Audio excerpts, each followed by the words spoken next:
as I went to grab the door, that's when one of the first boom went off, and as I opened it, in came the security guard and shut the doors. He tried to lock them. I'm not sure if he did, but this is where one of the bullets came through, and then I think it must have gotten embedded. I guess they took it out, but that's where it shot through here. And what's incredible is that when the guard and I came back through, he turned around and stood here with his back to the door. So that bullet would have hit him for sure. And then everybody scattered or got under tables, and we came over to this door because it was unlocked and open. And then I don't think we were able to get it locked, actually, because you see how the doors are. The locking is actually on the inside here, and they were unlocked that morning, from my recollection. And so we tried to lock this, but gave up on that, and then shut them, and then threw a few tables in front, and then me and an MP stood on either side, pretty much expecting somebody to come through at some point, because there was so much, as you know, there was so much gunfire. There was no way I thought there was just one person at all, for sure. Thought there'd be many.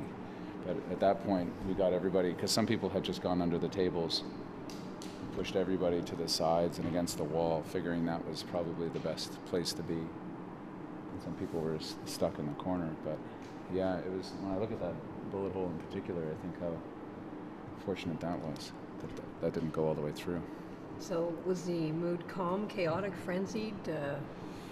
Calm considering, but not calm, if you know what I mean. Like, it was, people were certainly upset. When I've heard from some of the security that the thing only lasted, I mean, in terms of gunfire, only lasted 14 or 15 seconds. I believe them, but it's hard for me to believe. It just was so much, and all the ricocheting and the noise, that it seemed to last a lot longer.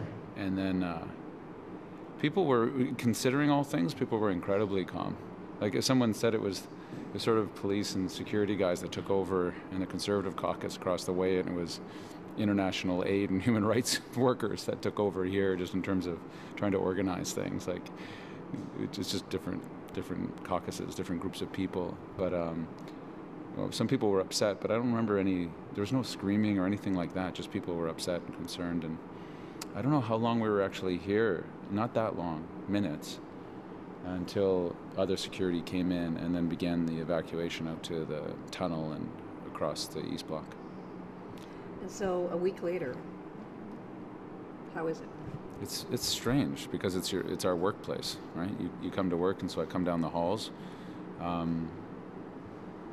but yet there's a bullet hole in the door, and there's a guy got killed out here, and a soldier died just on my way in. On my bike ride, I passed by where that guy, where Nathan Cullen was killed. I don't know how we're not changed, but it's still our workplace. We were in here last night doing finance meetings. We went across the hall to do more.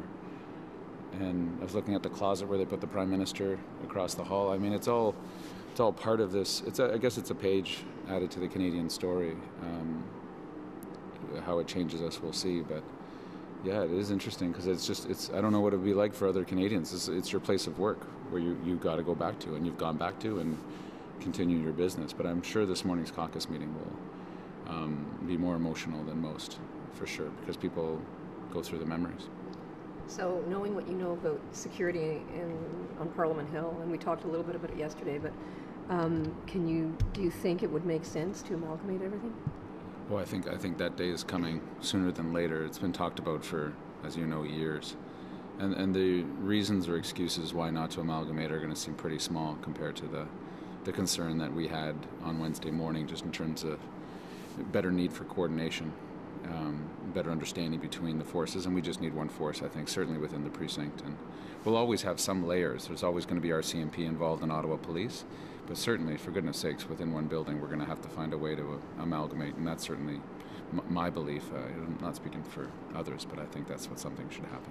Do you feel any safer now that there's people at the front doors with guns? Certainly. I mean, the fact that the security perimeter is pushed out of the building a bit, and it would be certainly much harder to get actually into the building, where the risk level goes up for the public and for the elected people, the journalists that are here. So that makes sense.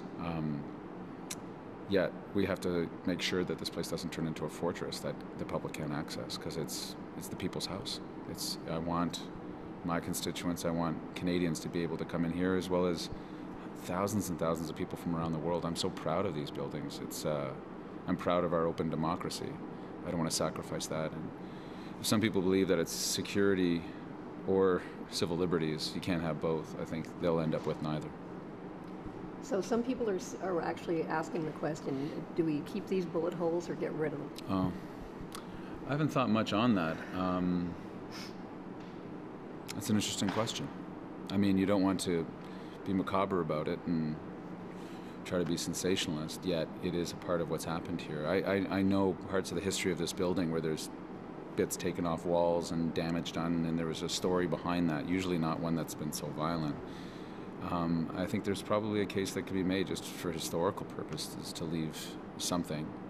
I certainly, even just a few people I've toured around the hills since last Wednesday, they want to know. They want to know where this all happened. It was just down this hallway and around, well, just right here where Kevin Vickers was positioned and ended up killing the shooter. And that's all part of the story of this building now. So does some of that need to stay? I guess I'm undecided at this moment, but I can understand why people would want to keep them. What do you tell your kids and your wife? Well, my kids are 4. When I came home the other day, they asked me about the bad man, and I didn't even know my wife had talked to them about it, and that was something that that's where the reflection and the impact starts to come a bit, where you think, oh geez, like you're here, you're in the moment, you're just trying, figuring things out, but then it's oh man, if I'd gotten hurt, then the impact on my family, that would have been something different. But in the moment for ourselves, you're just doing your thing. Yeah, it's when you take it home, and I think that's where some of us are certainly being affected.